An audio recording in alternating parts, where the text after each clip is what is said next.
What's the most important thing in devotional service? Hearing, chanting, going to sacred places, reading, offering prasadam.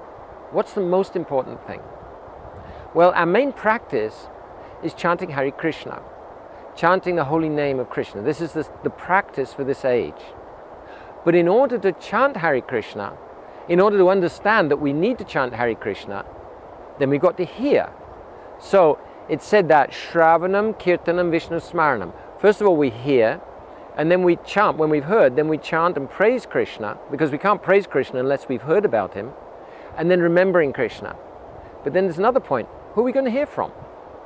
So the most important thing, the initial, basic principle in devotional service is associating with practicing devotees, and especially with very experienced, very advanced practicing devotees. It's said that, Lord Chaitanya Mahaprabhu explained that this is the beginning. Sadhu Sangha, Sarva Shastra Koi, Lavamatra Sadhu Sangha, Sarva Siddhi Hoy. If we can just associate for a moment with pure devotees, all success is there. So at the beginning, meeting with devotees, associating with devotees, hearing from devotees, serving devotees, these are very, very potent ways of helping us to become absorbed in spiritual practice. Now we might think that, okay, this is all right, it's like a rocket launch pad. Once you've taken off, you don't need to do that anymore. No, that's not true.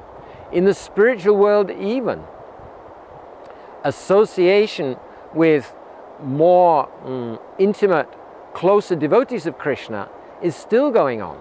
So from beginning to end, this association with very, very advanced devotees is a very, very potent, very important factor.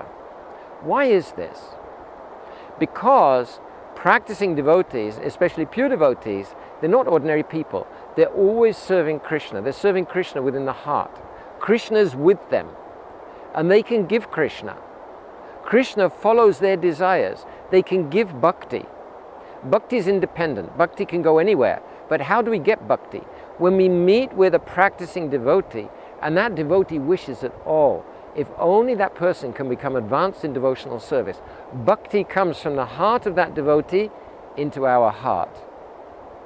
When they speak, because actually at heart, they're not just here in the material world. When we're acting, living, generally speaking, our attention is focused on the material world, and to some extent, maybe in Krishna consciousness. But when these very advanced devotees, throughout their lives, at all times, they're always connected with Krishna. They're always serving Krishna within the heart at the same time that they're associating with us. So when they speak, where does their sound vibration come from? It doesn't come from the material world. If a materialist speaks, it's a material sound vibration. It can't spiritually enliven the heart and soul.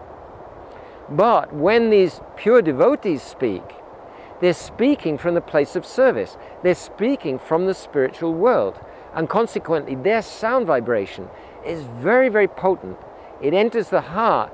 It enlivens the heart. My Guru Maharaj said that they can inject spiritual service, devotional service into the heart of the audience.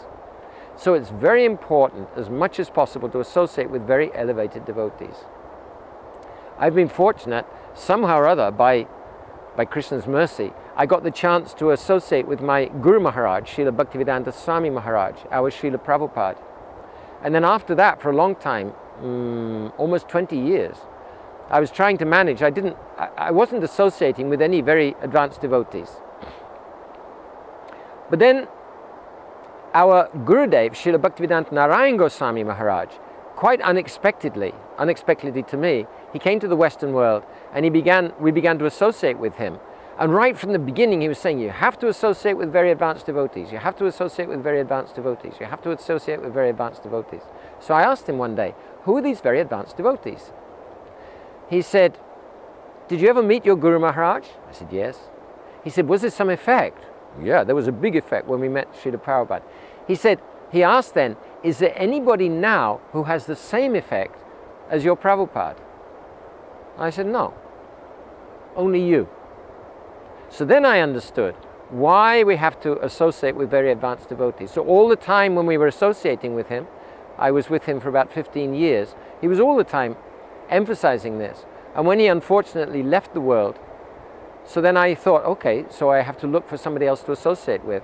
And some research, then I found that our Gurudev, he recommended hearing from Srila Bhaktivedanta Bharati Maharaj. So I made the journey to meet with Srila Bharati Maharaj, and I've been associating with him as much as I can. There's many very, very elevated devotees. That's my personal choice. There are many very elevated devotees, and it's up to the individual to choose with whom we associate, from whom we hear, who we take as our authority, our inspiration, our spiritual heroes.